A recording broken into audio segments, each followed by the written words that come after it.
Bonjour à tous, c'est Roland pour une nouvelle analyse technique. Ce soir on va voir le GBP USD parce qu'il y a eu du mouvement. Je vous avais donné une analyse baissière sur le câble.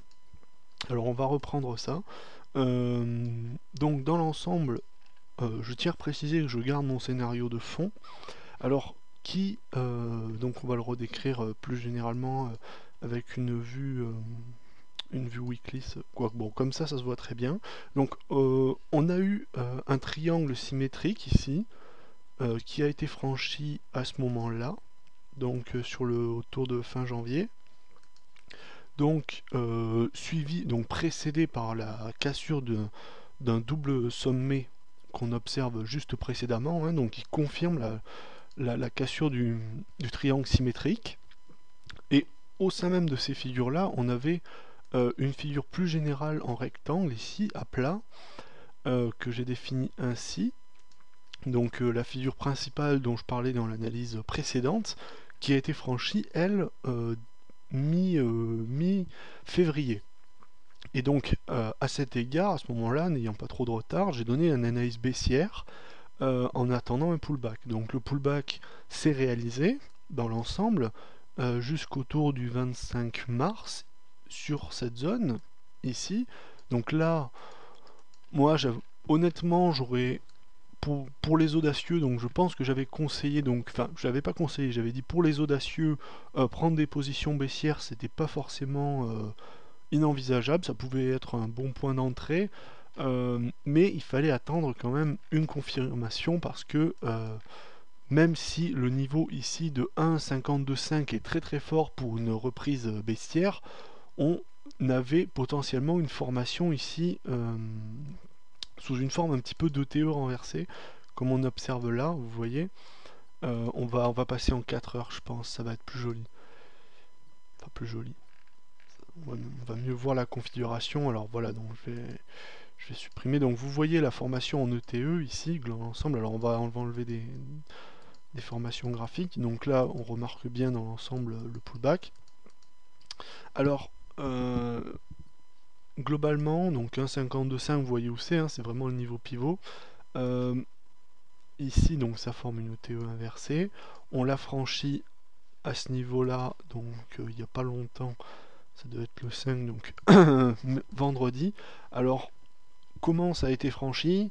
Donc c'est des news, principalement c'est le NFP, donc le NFP, donc le Non-Farm Payroll, c'est le taux d'emploi non agricole aux États-Unis, qui était attendu dans la continuité de son augmentation chronique depuis quelques semaines. On avait vraiment une reprise de tendance haussière et puis là ça a complètement décroché.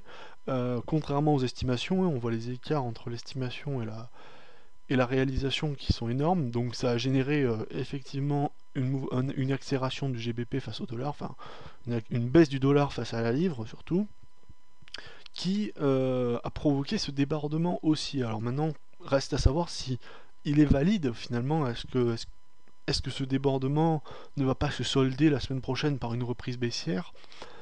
Premièrement, le chiffre était vraiment très mauvais par rapport aux attentes, donc il y a des chances que que ça continue. Et secondement, donc par rapport à l'analyse que je propose technique, on est dans le cas d'une ETE inversée ici.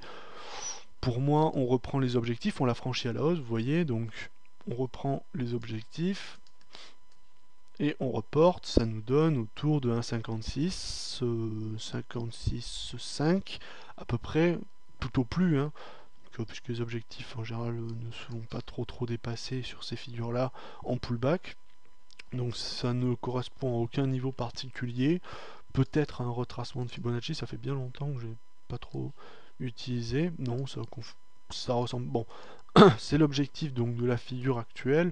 On peut le minorer à la limite en supposant qu'ici on a une forme de drapeau, donc pardon, je vais essayer de recadrer un petit peu ça, donc une formation à peu près en drapeau,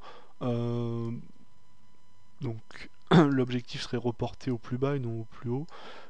On aurait, je donne moi une fourchette haussière entre 1,55 et 1,56,5, ça me paraît assez plausible, donc avis haussier sur les prochains jours, ça me paraît ça me paraît tout à fait cohérent dans le cadre actuel. Vous voyez, on a quand même une TE inversée plutôt. Elle n'est pas bien tracée, il faut avouer, mais on a quand même une reprise haussière. Alors, il faut faire gaffe parce que je repasse en daily, je précise. On a quand même une importante volatilité, mais à mon avis, on peut être haussier un 50, bon, un 56,5. Donc, combien j'avais donné? Il faut que je les retrace là, parce que j'ai l'impression que j'avais donné un peu plus que ce que je pensais. Non, ouais, un 56,5, un 56,6. Ça me paraît plausible, ça reviendrait un petit peu plus tôt. On reviendrait plutôt sur le. Au lieu de revenir finalement sur la. Sur le. Sur l'ancien support du rectangle, on irait plutôt vers la. Vers le support du triangle symétrique. Donc à ce moment-là, si on validait le triangle symétrique, les objectifs vraiment seraient beaucoup plus profonds. On irait beaucoup plus loin à la baisse. Soi-disant, il y a quand même de la marge. Voilà, donc mon avis sur le GBP, alors haussier jusqu'à 1,55, 1,55, 1,56,5, donc un petit écart de pas mal de pips quand même.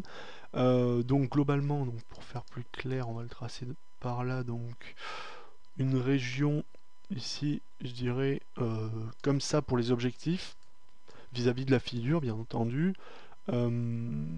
Après, est-ce qu'on peut aller plus loin? Ça, il faut voir quand on aura déjà atteint ça. Mais c'est quand même un sursaut ici qui, à mon avis, n'était pas vraiment attendu sur le dollar. On s'attendait vraiment, à mon avis, ce qui était attendu de toute manière, vu les prévisions sur le NFP, c'était vraiment la reprise baissière que je tendais à annoncer. Ça s'est pas confirmé d'un point de vue économique, donc il faut changer de scénario à court terme, mais je ne pense pas que ça remette en cause le scénario général. De toute manière, d'un point de vue chartiste, ici, la figure que j'avais tracée la dernière fois était bien cassée. À mon avis, c'est vraiment, vraiment propre. C'est, à mon avis, un débordement d'ordre conjoncturel, news. Ça va reprendre, je pense, la tendance baissière, mais pas tout de suite.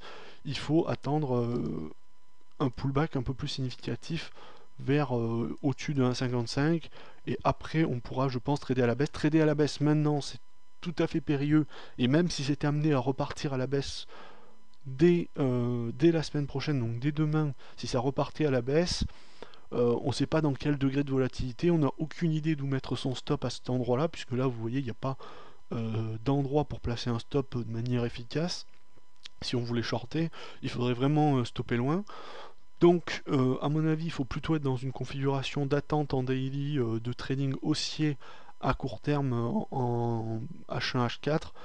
Mais pour le daily, il faut être en attente entre 1,56, 1,56, 5, peut-être un petit peu plus si on va chercher le support oblique. Et après, trader short sur un véritable repli baissier, mais là il faudra vraiment, vraiment le confirmer parce que d'ici là on aura eu une phase de tendance haussière et on risque de partir dans une forme de canal. Il faudra reconfirmer par des sorties de configuration chartiste. Voilà, j'espère que cette vidéo vous aura plu.